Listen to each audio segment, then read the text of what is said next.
All right, everybody, I think I'm gonna get rolling. I'm sure we'll probably have some people trickling in, but I went information heavy, so I want to try to like move through it fast so we have like lots of time for discussion at the end. For those of you who are first coming to the learning community, we've tried to do these like once every session. And we will probably kind of facilitate or co-facilitate with someone from the QAP team for the first few this year. And then we'll, in the spring, kind of invite people from different disciplines to come in and help, you know, kind of pick topics they might like to talk about. But peer review seems like a pretty central place to start. And I met most of you, but I'll reintroduce myself. I'm Lizzie Caraway. I'm the QEP coordinator. I do a lot of the facilitated in-class peer reviews with the Writing Center. So you probably see my face a lot there. And then, of course, working with Donna and CTL to put on workshops like this. And most of my experience has actually been in writing centers. So about like 4 years of writing center work where I'm really getting to work one-on-one with students or in small groups. And I have taught freshman composition as well, but the majority of my work's been in writing centers. And I'll be teaching English 109 in session 2. The 6-week session is not gonna get me. I'm ready. So I'll kind of get started here. If this will work. Of course, it stops working right when I get going. So I just realized as I was approaching this topic, like, oh, I can't just like delve into strategies for peer review when I don't necessarily know how many people have really like bought into the practice. Like it's a pretty common practice, or very common in rhetoric and composition. It's in every, you know, first year writing class. It's in a lot of creative writing classes, but you know, I can't take for granted that everybody's going to say, yeah, peer review, that's great. So I wanted to kind of take some time at first to talk about why I believe it's a high impact practice and be able to kind of reflect on that a little bit and what we see on the student side that's positive about peer review, and kind of get into some really like hands-on techniques of how you can reinforce, you know, that peer review doesn't just happen in peer review, that you can reinforce it with the way that you kind of structure those in-class assignments or, you know, revision activities to try to make sure that there are those big takeaways happening from the peer review. So the benefits that I see, and there's tons more, so I'll let you guys chime in. Biggest thing is the audience awareness. So students are really used to just writing for their teachers. I find more and more of them say that they've done peer review in high school, which I think is great. I have no idea how that practice is being enacted in high schools, but it really has, it gives students like a broader perspective. And often, you know, you'd think, wow, they would care more about writing a draft for an instructor than for their peers. But I've actually found the opposite, that they really like kind of put more pressure on themselves when they're going to be sharing it with their peers to make sure they've got like something good down on the paper. They know they're going to be sharing it, so it's kind of like, you know, they're in the hot seat a little bit, but they're also learning that, you know, they're not just talking to an instructor and telling the instructor, hey, I learned what you said I was going to learn. They have to think about engaging an audience and having their peers kind of connect to the way they approach the assignment. It encourages drafting and engaging more fully in the writing process in a community of writers. I think it's ideal to get that sense of community, that this classroom is this mini test audience to figure out how your writing impacts others and how you can improve it. Students often say that talking about other students' paper is as helpful or sometimes even more helpful than the feedback they get from other students. When they hear other students talking, or when they talk to other students about those students' papers, that they really have these meta moments of like, well, you did this and I did this, but I really liked how you did that. I might try that. or they think, wow, I couldn't see this when it was in my own paper, because all of us, we get so blind to kind of our habits with writing and thinking, but when you see it in someone else's, you go, oh, okay, I get that now. I can give a good piece of constructive feedback on it. One of the biggest things is confidence and agency in the student writers. I think that sharing their work, we are treating them like writers and not like these novices who don't really know what they're doing yet. We're saying, hey, you're already an expert language user. You are going to write and share that with others, and everyone's going to take your writing seriously. I think having that attitude of seriousness towards a student's writing is like one of the best, for me, gifts I can give them, is kind of like, I really take you seriously and I want to know how your thought process is working. And then illustrating the importance of feedback, and that it's something that all writers do. So when I'm in a session with students, I will say that that I'll commiserate with them about different things that they're doing with their writing. And I think that a lot of you all do that too. And I know I've heard from people that, you know, they'll share, someone shared a piece of feedback they got during the peer review process, an instructor, and shared it with the class, which I think is, it's very vulnerable, and I admire it. And it's something that you just say, hey, look, I'm not perfect either, you know, showing them samples of your writing, feedback you've gotten on it, fact that, hey, I didn't react well to this feedback, and here's why. Anything else, you guys, that pops into your head as far as one of the main reasons you like peer review?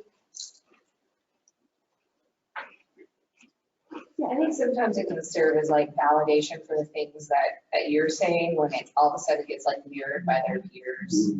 Yep. Mm-hmm. And it helps reinforce the writing requirements. Yeah. That helps you know where your students are at in terms of the comprehension of the, not just the material, you know, of just, you know, the expectations. And it gives me like a temperature on the class and where we are and how quickly I can move on. Or, Yeah, if they're really hitting roadblocks with an assignment, or you know what those roadblocks are every time it happens, that you can start to kind of set that up for them and explain ahead of time, well, that introduction is going to be really hard, but maybe just get to the body and deal with the introduction later.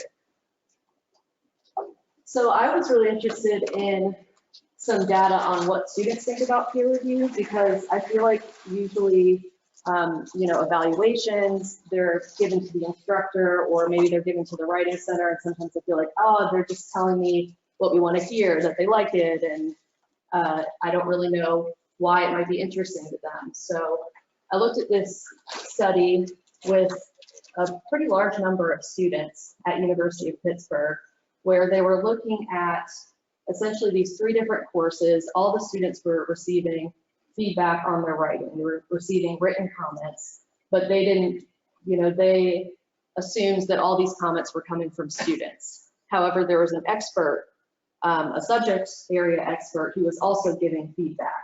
And students were kind of blindly rating this feedback and saying, what did I prefer? What was helpful? What was unhelpful? And they coded that feedback to kind of find some different types of comments that were made. So I wanted to explain those a little bit before showing what they found as far as the, you know, what students preferred. So directive, you can see the little director's chair there. You are, it's not really being bossy though. It's, you know, telling them, this is like a typical kind of feedback you give as an instructor, telling them, here's the issue I see, here's a route for improving that issue. So you're not only explaining what it is, but you're saying, here's how to fix it. Non-directed feedback, you are going to explain what you see as the issue, but you don't actually give them a route for how to fix it. They can take it any direction they want. So the example given here was, there were several grammatical and spelling errors. That's not my favorite example because unless it's really interfering with meaning, that wouldn't be like a very valuable piece of feedback. in an early stage of the process where you're trying to focus on ideas. So a better example, I think, of non-directive would be maybe I had a hard time following the way that ideas shifted throughout the paper. When I got to a new paragraph, I was kind of confused about how we got there. I couldn't really carry over from that last paragraph. So you notice I'm not telling them work on your transitions or reorganize the paper. I'm just saying, here's what I see. And we'll get into a little bit of where the benefits are with that strategy. Praise. So specific, this example here is a really specific piece of praise, which tends to be the most effective because then they learn what they're doing right in a piece of writing. So, but what I found with preparing this is that, you know, students reacted positively, even if it was just the word good or a check mark. So they're like thirsty for praise. Any sort of praise is awesome, but as far as, you know, making sure that that praise lands in a way that helps them think about revision, I think details are great. And then criticism. So you're really just giving a critical evaluation of the paper and pointing out an undeveloped area, but you aren't giving suggestions. So I think it's more direct in you kind of giving an honest critical opinion, but it's different from directive because you do offer suggestions. And it's different from non-directive because non-directive isn't quite so critical. Non-directive has a little more like hedging going on. And then summary, which can be helpful too. You say, hey, I saw this, this, and this in your paper. Sometimes that's great to hear because is that what you wanted me to see in your paper? Maybe you wanted something totally different out of it and I missed it. And then off task, like, I don't know, that font size was crazy. Like, all right, let's not spend 5 minutes talking about how to change the fonts. So this shows how those different comments, kind of the volume of those different comments. You can see that for each type, it shows you what the multitude or how many there were for expert, the expert rater, the graduate student rater, and then both undergraduate classes, how those students reacted. So what do you guys notice in this? Undergrads get a lot more specific critiques, a lot more directives. Undergrads get a lot more directives. Yeah, it seems like everybody kind of is giving mostly directives from this. And the expert level here is like through the roof with directives. And if you follow that expert through the different categories, you can see that they've got some non-directive and praise, and then it kind of. I didn't see that far, sorry. Yeah. But you're right though, is that even those other, the amount is higher even for all those students. And yeah, it falls off a little bit with criticism and off-task comments. So what they found is that peer feedback was fairly aligned with the expert feedback, but that it was in situations where you weren't really required to have like a level of expertise. So what this kind of made me think of is, like, for example, in Perceptive, which is everyone familiar with Perceptive? So it's within Moodle, it's embedded, and it's a system where you can have students upload their papers and then they anonymously receive other papers that they can then review anonymously. And then based on the rubric that you as the instructor have set up, and then the other students rate, whoever you reviewed rates the helpfulness. So one thing that made me think of with Perceptive is that if the rubric is asking for a lot of like content level analysis from that reviewer, you might find that the accuracy is kind of shifting a little bit because Perceptive will create grades for you. So I thought maybe that's something to reflect on, is that, you know, the rubric might better serve the purpose of grading accurately if it's not something you feel like that student needs to be an expert at. And we know that stuff like critical thinking is like a big barrier. So they, you know, if you target kind of their expert status as writers with that rubric and focus on those writing skills, they might have better accuracy with the feedback. They also found that undergraduates consistently gave high helpfulness ratings to directed feedback and neutral to low ratings to non-directed feedback.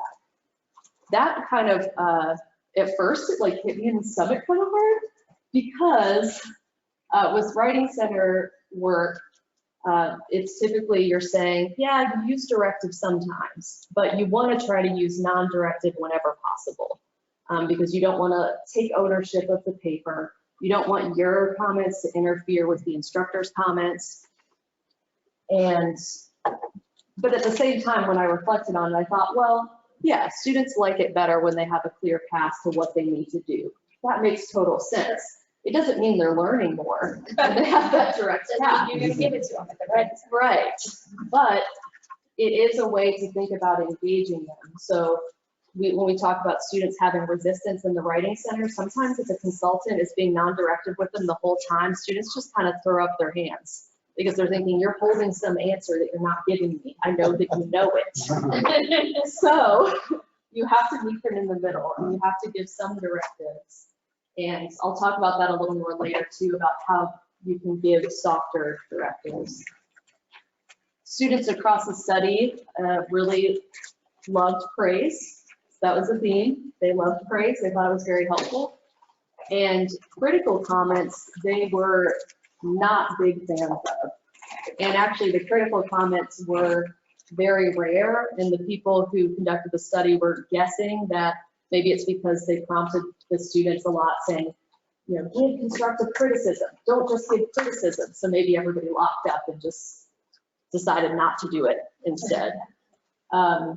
I thought I might get a chuckle at the end that graduate students made the highest number of critical comments. But I think that, you know, that's good to keep in mind if you work with graduate students, is that maybe they do have that critical ear honed a little bit more, they're more comfortable using it. So maybe it's just making sure that they don't make people cry when they give them critiques. No one wants to cry in the writing workshop. And get somebody to do it. I almost have that before as a writer. So knowing that they respond positively to directed feedback and praise, I think it would be worth for student engagement, kind of trying to incorporate or have students know that being direct with your peers about, hey, I think you could do it this way, or hey, I think you could do it that way, has its place, and that your peers might want a little bit of that from you. And so with Writing Center practice, like I was saying, they really promote non-directive statements, open questioning, praise whenever possible, and that's because they really want those skills to transfer. So sometimes with directed feedback, you know, maybe best case scenario, they revise and they've applied it to this actual assignment. And that's kind of a pipe dream too, because we know that it's really hard to get students to like revise on that level. But when they do, those skills might not transfer because they're thinking, well, I just figured out how to do well on this assignment. If you had given them a piece of non-directive feedback that was just generally, when you're writing, make sure you have good transitions. Here's how you do transitions. That's something that they could carry. Oh, sorry, that was directive. In non-directive, you know, maybe just showing them observations you have about their writing, that they'll go, oh, you know, maybe I have a tendency to be a little disorganized in my writing. Maybe that's something I can pay attention to as I'm moving forward. So the Writing Center consultants are trained to give directive, or that when they do give directives, that they should give a few different options. So that way you're not saying, here's the one way to solve your problem. It's kind of a soft directive of, you could do this, or you could do this, or you could go this way. And that seems to help because students keep that agency and they know that they have choices, and that you are being helpful in offering them a few different things you can kind of brainstorm off the top of your head.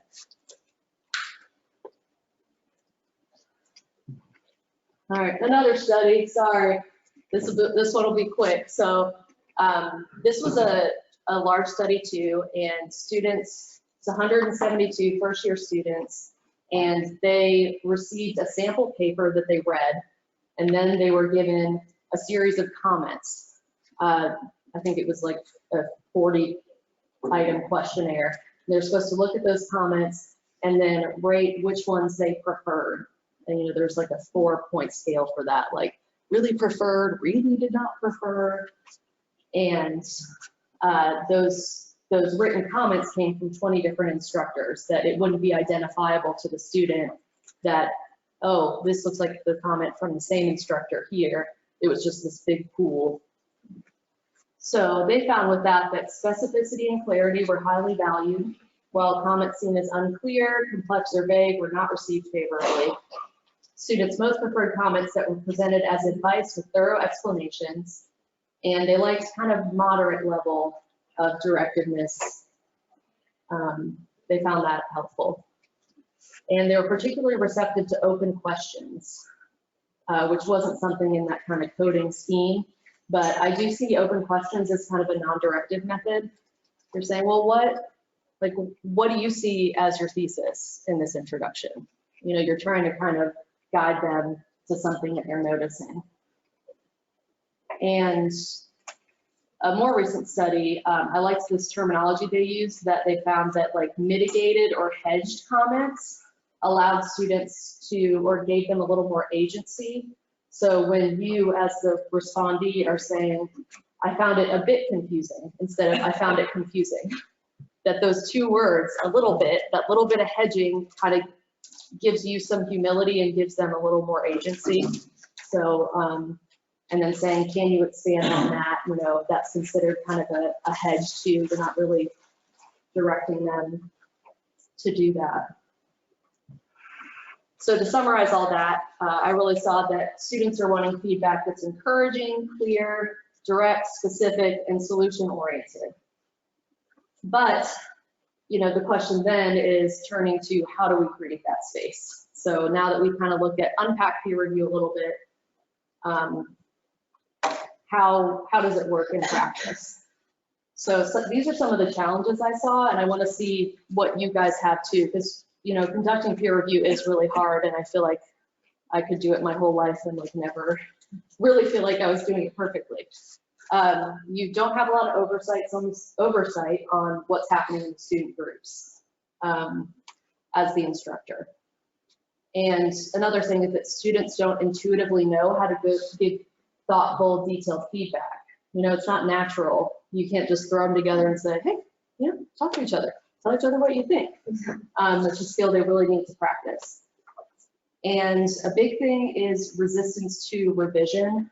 So I think a lot of that is just not understanding what substantial revision means, and maybe understanding it conceptually, but not being able to apply it. And I have a link here to explain it, because I was trying to think of an audience who's not here, but how do you guys define substantial revision with your students? I know it's like a big concept. It involves some evidence that the student has taken comments into consideration, feedback into consideration in a meaningful way. It's a little bit vague, I think. But So like a meaningful way.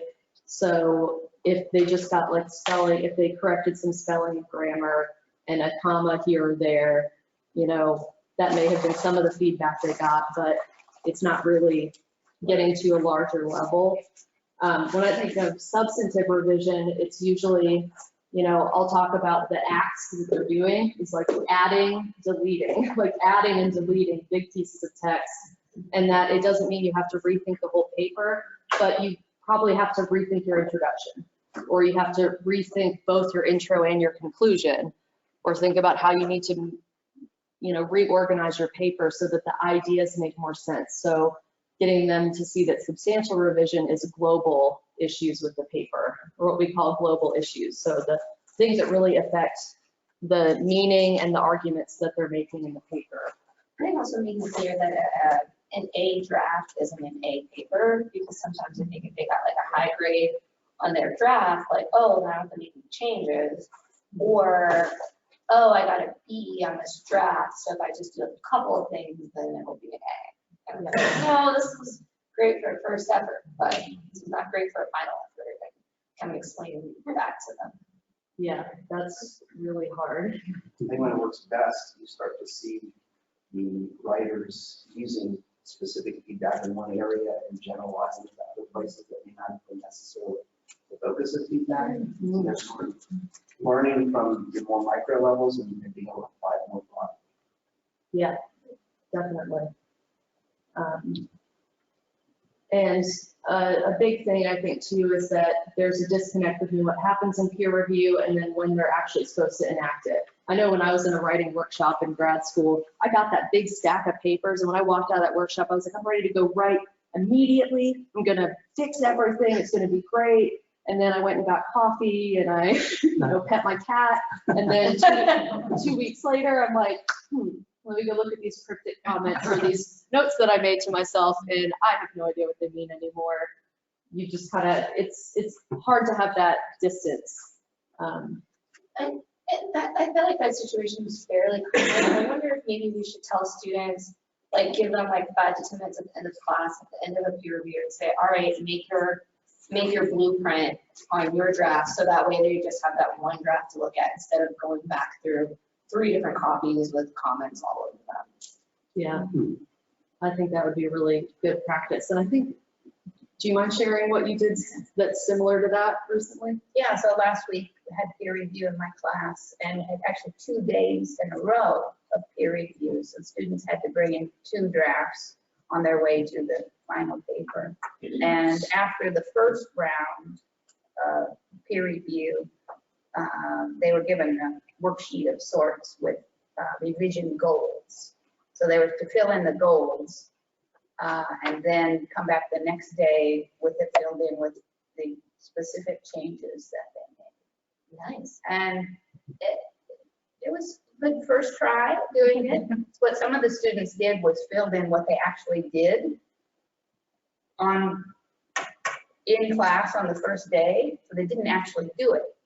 And so they misunderstood the difference between goals and actual changes there. So I think one thing that needs to be reinforced there is you have goals, and then you do it, and then you tell me what you did, right? Yeah. Identifying those different stages. And I think it's smart to play around with the time frame between revisions, because at first you think, oh, that's such a quick turnaround. But when you're really thinking of the immediacy of it, and like if, just like my thing in grad school, if I had to turn in those revisions the next day, I might have remembered all of that. And I wouldn't have been happy, but maybe I would have gotten more of them done. So that maybe playing around with kind of how you have them turn in revisions and what that schedule looks like. I want to kind of get through some of these. I want to get through some of these slides before we kind of turn out to some of the discussion questions I had. I have a lot of info, so I'm going to speed through quickly probably. I have some information here on just ways of modeling effective peer responses. So I have a link in that first one to some prompts that are in the student writing handbook. And there's a few that I use a lot.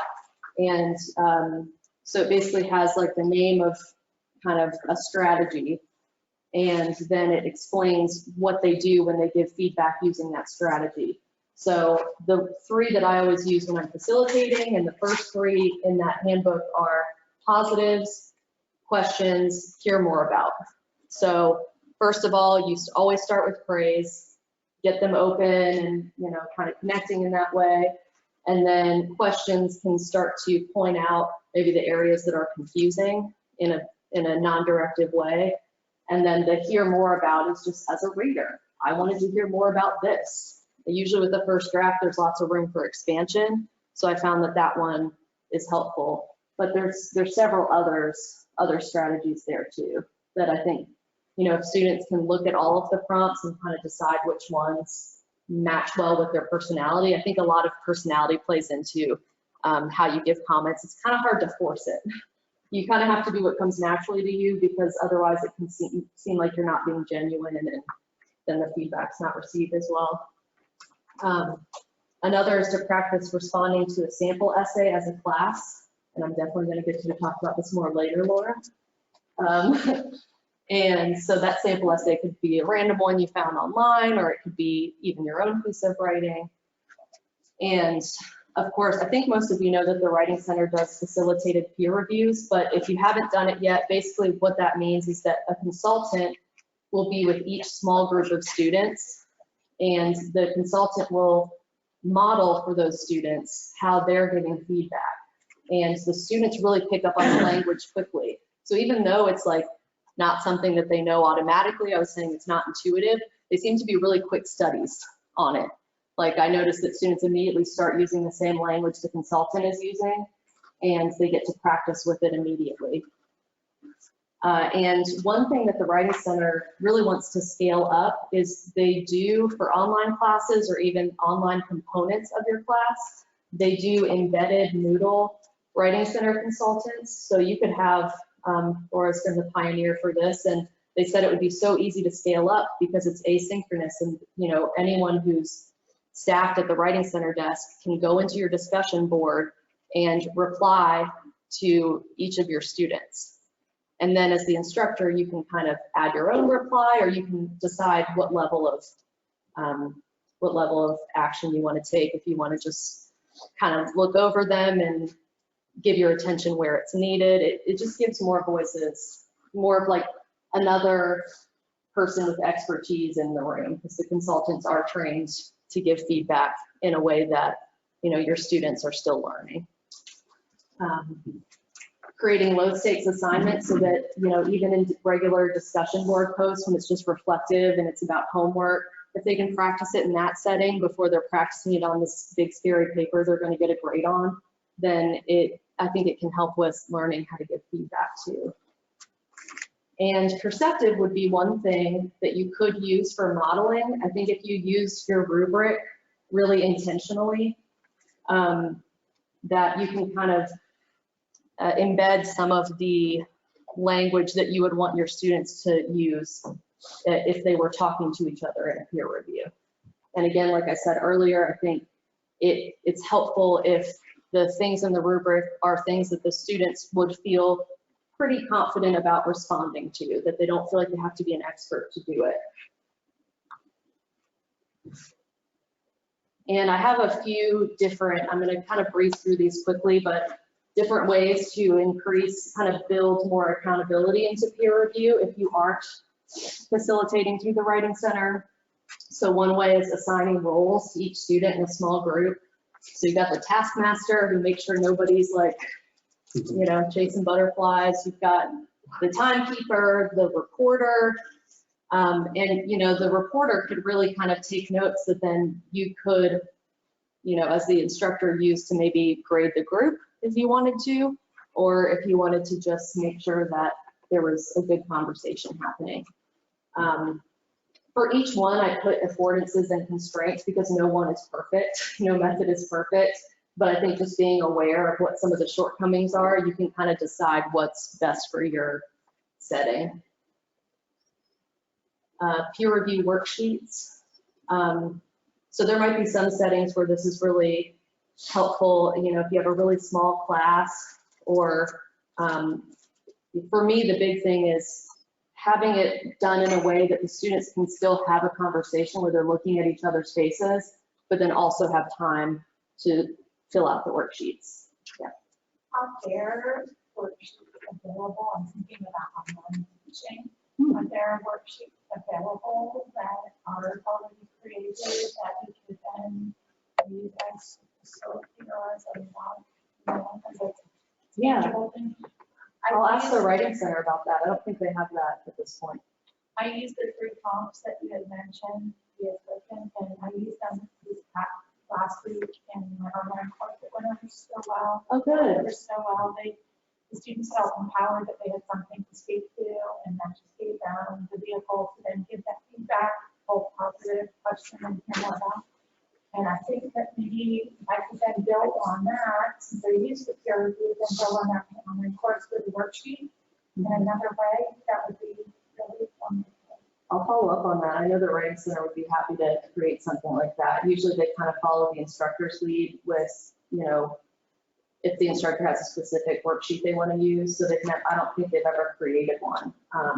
They just kind of use their standard practices. So I think that would be great because it's also a template people can use when they're thinking of good worksheet questions. And then the kind of the narrative of progress, like especially if you have students doing portfolios and you have this reflective piece where they're talking about the changes they made in their writing, they're talking about what they learned about writing over the course of the session. And, you know, that's really great for metacognition, for transferable writing skills. I mean, you're giving them an opportunity to think about what did they really learn about writing through these exercises.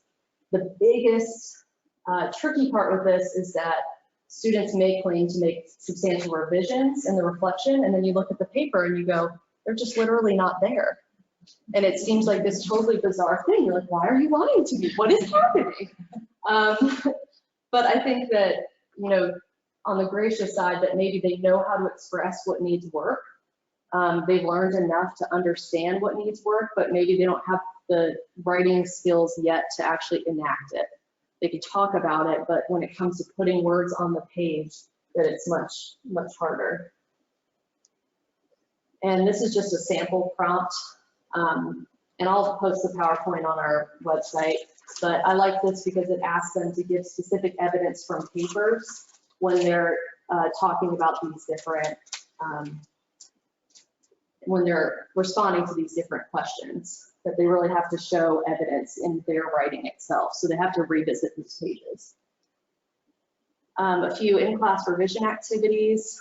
If you want to go arts and crafts, they can cut their paper into paragraphs and have another student try to put it back together.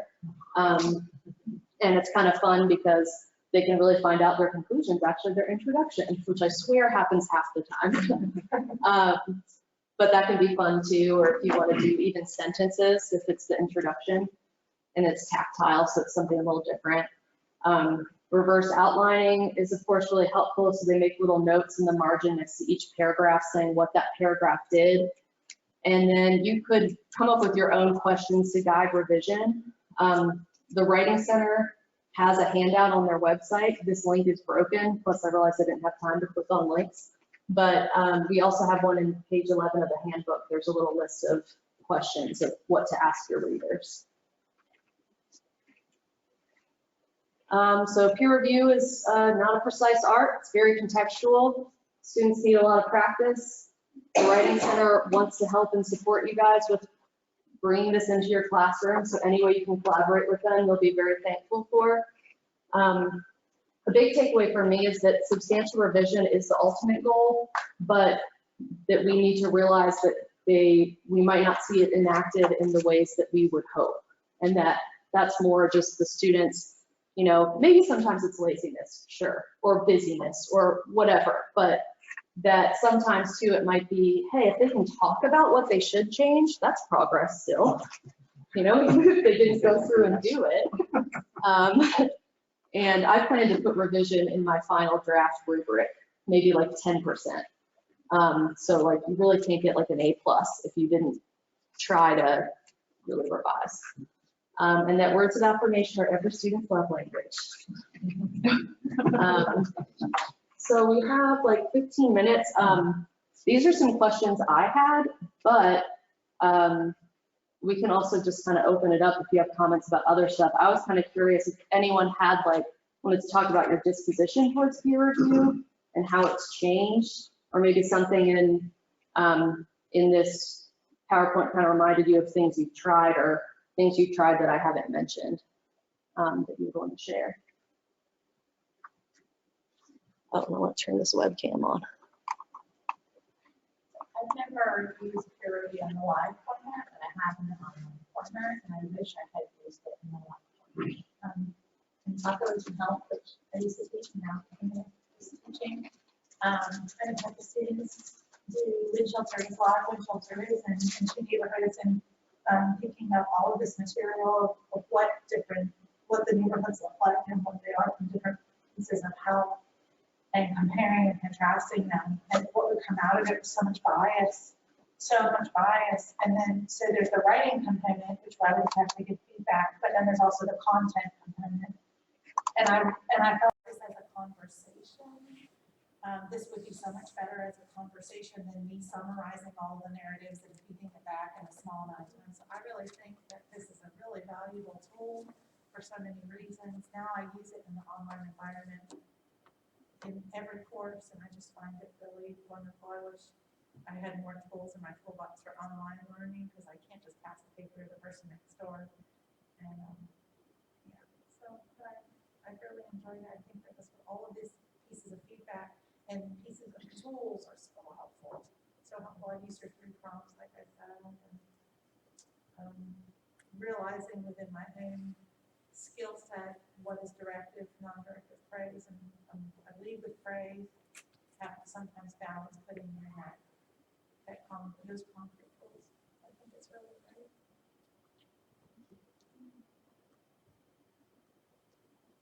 And as nurses, we don't write that much. You know, it's not like a skill where people go into nursing saying, "I want to be a great writer." So it's not. There's always that barrier to get across. But what I found is that everybody has a voice, and you just have to find where that connection is. So the one piece I would put in there is just making sure that whatever material you're having, you have some ability for the person to reflect on how they feel. And once we get people talking about how they feel, it flows. It flows.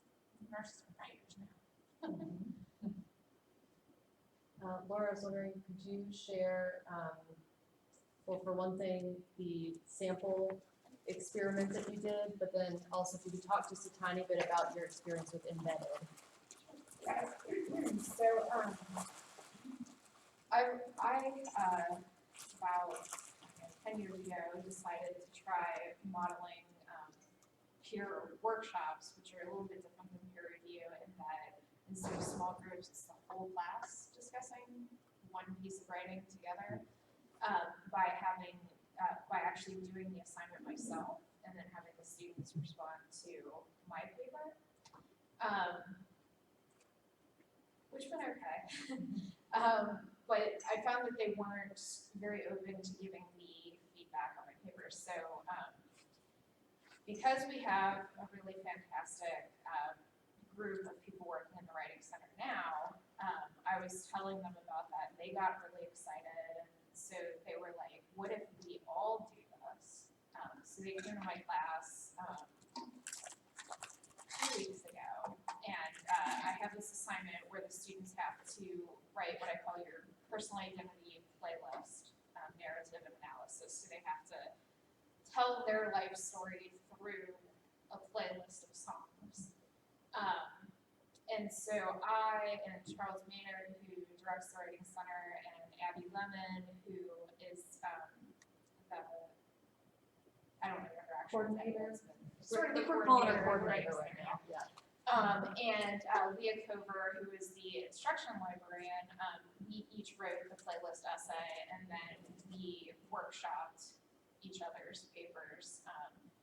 Only one student was comfortable enough jumping into the discussion, but we opened it up and we just sort of modeled for them. So this is how you make comments on each other's papers and all of that. And then the next day, I started workshopping with them individually. So that's been a really good experience. In terms of the embedded, this is something that I had started developing about 10 years ago at U of L and brought with me here. We do, within the class, the students keep a writing journal, or you could call it a log, where they, every day that we meet for class, they have to write a certain amount of either a chunk of a paper that they're working on or tell me about what they're working on. So it can either be an actual paragraph that goes into the paper, or it can be just, I worked on this today, here's what I'm still struggling with, the end. And then they post that to a Moodle discussion forum, and I comment to everybody at least once a week. They're required to comment to 2 other people every week. somebody from the Writing Center comments, and then depending on whether it's English 109, which is less research oriented, or English 110, which is more research oriented, Leah will also comment. She's been really active in her classes, but that experience, I think, has been really good. The students will complain about it. They don't want to have to write every day, but they do have to do it, and they have to do it in part because then they have to write a reflection paper at the end of the class where they talk about how they used their journal and how it helped them develop their papers. And I've always gotten extremely positive feedback from the students that helped them because it forced them to write every day, it forced them to interact with each other, it forced them to interact with the Writing Center, and then they're developing these relationships that hopefully will carry on when they get into other courses, that they recognize the Writing Center as a safe space where they can go to get help with their writing. And then plus it's not just me giving them feedback along the way, they're hearing from a lot of people.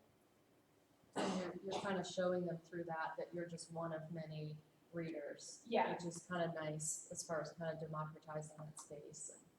Yeah, definitely. And encouraging them to think that, it's not just my perspective that matters. And I think that is another central aspect to peer review, is recognizing that you're never just writing for one person. Yes, I'm the person giving the grade, but, don't just tell me what you think I want to hear. Like, actually think about, how you reach a big group of people. This is a wild idea. But what if we did like a 109 shuffle and had them swap papers with folks in other 109 classes? Ooh. Sounds like a discussion for tomorrow. Yeah, and it's good point. I will bring this idea back in first year, right? Because then they be exposed to like different favorite topics that they're doing, because we're always telling them, don't just assume because I'm in this classroom that you can create this paper, like the person has to be independent of this exercise and has to understand your paper, blah, blah. So if we shuffled among the 109s and they're giving feedback on a paper that they did not receive a platform, had not written, and their class. Oh, But yeah. should be at like the same It has to quality stand level. on its own. Yeah, they might get some more interesting feedback. And they might be less shy about the type of feedback they're giving to, because it's not the person sitting next to them. But I mean, it sounds fun. So anyone else have reflections on peer review that you want to share, or gripes, frustrations? Well, I was thinking about, we do a lot of peer review on presentations in the class, not just writing. Of course, they have to have written something in order to present it, but one of the things I realized in listening to this is I have always given students the rubric that I use when I'm assessing, and I think that sometimes limits, I did that because I thought it would be easier for them to have that rubric and kind of check things off and then have some space for comments. But I think that probably I need to give them some different prompts for the kinds of review that they're doing with those presentations. So that was sort of the aha I had while I was listening to this, that probably I'm being too directive in the kind of feedback that I'm asking them to give each other. Interesting. One thing that I haven't figured out is the anonymity, right? So there's that feeling of not wanting to give feedback to someone that they know, or that people are self-conscious of who's gonna read my work or whatnot. So online, it was a headache and a half. I mentioned it yesterday that I didn't use Pearsactive last week.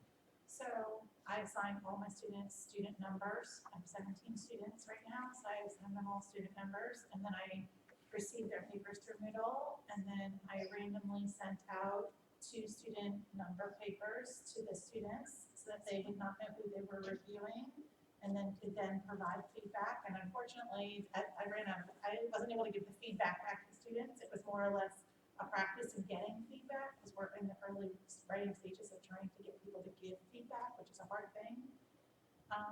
know if there's a, I don't know if you've encountered that in terms of the students really being hesitant because they know who's gonna, that someone in that classroom will read their work. I like the idea from you guys in terms of, not taking that burden off in the online environment. If there's anyone who has suggestion other than Perceptive, which provides that anonymity, but also provides that vehicle to provide peer review. Yeah, I know that Canvas is supposed to have one. Donna's gonna be experimenting with Canvas. She's in the pilot. So Yes, but I have We're not gonna gotten to see that how point in that my training works. yet. I don't think it does it doesn't do the algorithm with grading that Perceptive does. But for me, the biggest barrier with considering like Perceptive for myself would be that for me, the ideas of students grading each other felt a little too much like they were having to play instructor. And that kind of didn't sit well with me. Right. And, like I said earlier, I think there's a way to do it as far as having really thoughtful rubrics. But I think another option is you can use Perceptive without having them actually rate each other. I think you could use it just to have them give comments. Yeah. Don't quote me on it, but if you want to try it that way, please let me know, because I think that would be the way I'd be interested in trying it. Because I think it is, trying to anonymize yourself is really hard. So it's nice to have a system that does that and to see what kind of possibilities it opens up for how students relate to each other. My instinct would be that they might not be as, they might have to be taught to still use a lot of praise in the writing when it's anonymous, and that they might have to work on not sounding too critical. But that's just a guess for thinking about online communication versus face-to-face. But I think it's definitely kind of trial and error. Don't troll your peers. Yes, please control your peers. I've heard that the graduate classes that have used it, so EDD has used it. I think Kurt Jefferson was the one who really, he's used it pretty extensively. And he said that the students are very critical of each other's work.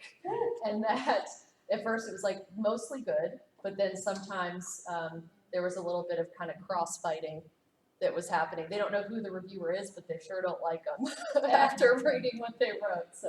My experience has always been the weakest writer is the most critical reviewer. Interesting, yeah. I wonder if you did two positive, like two praise, one feedback. If you scripted, tell me 3 things that are working and 1 thing that's not, then it's, I don't know, how does that game, like 2 lies, 1 truth, or 2 truths, 1 lie? Compliment sandwich. Yeah, for every piece of feedback you give 2 praise. I don't know. I think too, sometimes it's norming in the class that sharing writing is really vulnerable for everyone, no matter what your level of expertise is. And that think about the comments think about how you would receive that comment. So read it, think about if it would hurt your feelings. And if it would, add a little hedging into it, add some little bits, add some questions, add some kind of confuse. It also brings up the topic of learning differences between online, like the megaphone 4, in terms of if you have students who have dyslexia or other learning differences, it would be hard for our students to have those things to hear, like, there's so many spelling errors, or there's this, or there's that, and it's just like, I think that would be, it's also that level. I don't know, something to consider when we're doing peer review. I know that, I can imagine that would be a really challenging piece that, maybe you have to consider, which at least 1 in 5 of our learners are experiencing, so something to consider. Well, we're out of time. I know people have places to be. Thank you so much for coming. Really appreciate it.